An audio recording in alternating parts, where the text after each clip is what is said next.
Hello बच्चों, कैसे हैं आप सब। आशा है आप सब खुश होंगे, मज़े में होंगे और अपनी पढ़ाई का भी विशेष ध्यान रख रहे होंगे। जैसा कि आपको विदित हो चुका है कि अब आपके पेपर भी होने वाले हैं, तो आपको अपने पेपर्स की तैयारी भी साथ साथ करनी है। आज विज्ञान विषय में आज का हमारा जो उप विषय है, टॉपिक है, वो है सौर कुकर। सौर कुकर नाम से पता चल रहा है कुछ ऐसा कुकर जो सूर्य की ऊर्जा का उपयोग करता है। अब ये होता कैसा है? अगर आप यहाँ देख रहे हो तो एक ये बॉक्स की तरह संरचना है, जिसमें एक बॉक्स का भाग एक ढक्कन की तरह लगा हुआ है और इसके अंदर कुछ बर्तन भी रखा हुआ है। यहाँ पे आपको दिख रहा है दर्पण। दर्पण क्या है? कांच का ऐसा टुकड़ा जो एक तरफ से पॉलिश हुआ हुआ है और दूसरी तरफ प्रकाश का परावर्तन करता है। और ये बाह्य बॉक्स है, इसके अंदर यहाँ पे कांच की प्लेट लगी है और इसका मुख्य उद्देश्य है कि जो दर्पण पे प्रकाश की किरणें पड़ेंगी, यहाँ दिखाई दे रहा है, यहाँ से परावर्तित होकर वो अंदर रखे बर्तन के ऊपर पड़ेगी।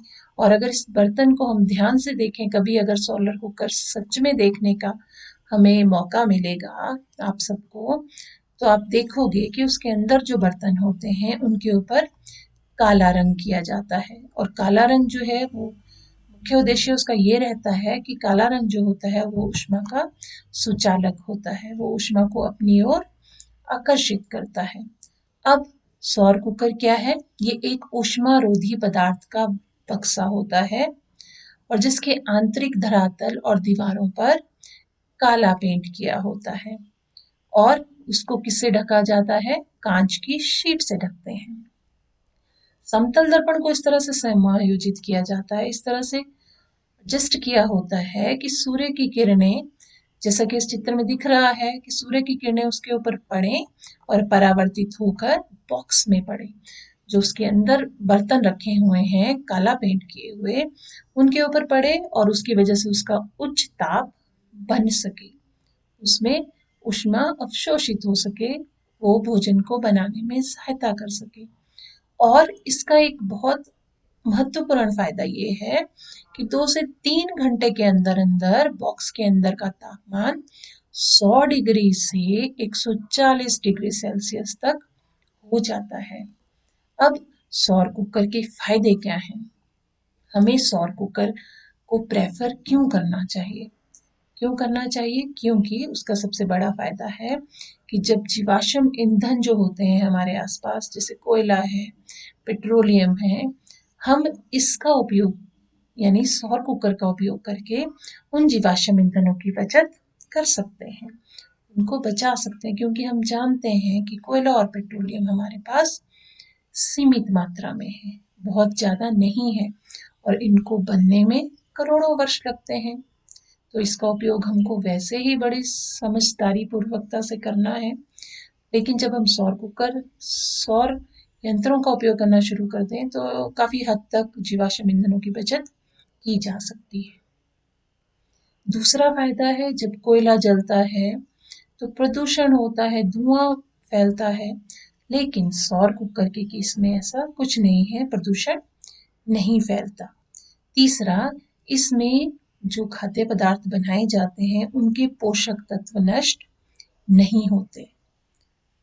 और चौथा फायदा है कि उसमें हम एक से अधिक प्रकार का खाना एक साथ बना सकते हैं, क्योंकि उसमें 3 या 4 बर्तन रखे जाते हैं जिन पे काले रंग का पेंट किया होता है और हम एक समय में 4 चीजें बना सकते हैं। अब फायदे हैं तो इसके कुछ नुकसान भी होंगे। तो इसके मुख्य नुकसान तो नाम से ही पता चल रहा है, सौर कुकर मतलब सूर्य के रोशनी में काम करने वाला कुकर। तो रात के समय सौर कुकर का उपयोग करना संभव नहीं है। दूसरा नुकसान है, बारिश के समय भी इसका उपयोग नहीं हो सकता, क्योंकि सौर ऊर्जा का उपयोग होता है इसमें। तो जब बारिश होगी तो सौर ऊर्जा नहीं होगी और इसका उपयोग हम नहीं कर पाएंगे। और तीसरा है, सूर्य के प्रकाश का निरंतर समायोजन करना आवश्यक है ताकि यह उसके दर्पण पर सीधा पड़े।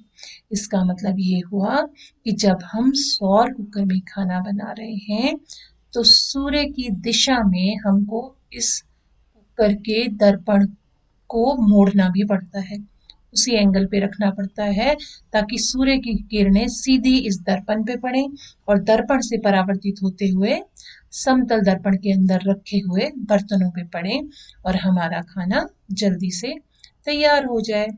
और इसका चौथा नुकसान है, तलने और बेकिंग हेतु हम इसका उपयोग नहीं कर सकते। चीज़ों को तलना हो तो वो काम इसमें नहीं हो सकता। पेपर में ज़्यादातर क्वेश्चन पूछा जाता है, संक्षिप्त में टिप्पणी कीजिए। उसमें आपको ये चित्र बनाना होता है और उसके बारे में लिखना होता है।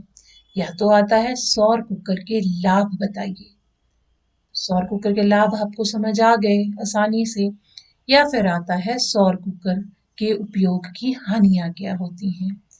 तो मुझे आशा है कि आपको ये काफ़ी हद तक समझ आ गया होगा, पर एक बार आप इसको दोबारा से दोहरा लें, इसके चित्र को बनाने की प्रैक्टिस ज़रूर करें और याद रहे जब भी विज्ञान में हमने चित्र बनाना है तो वो कैसा होना चाहिए, नामांकित, उसमें नाम लिखे होने चाहिए, तभी आपको अच्छे नंबर भी मिलेंगे और आपको कॉन्सेप्ट क्लियर भी होंगे और आसानी से याद भी रहेंगे जो आप नहीं भूलोगे।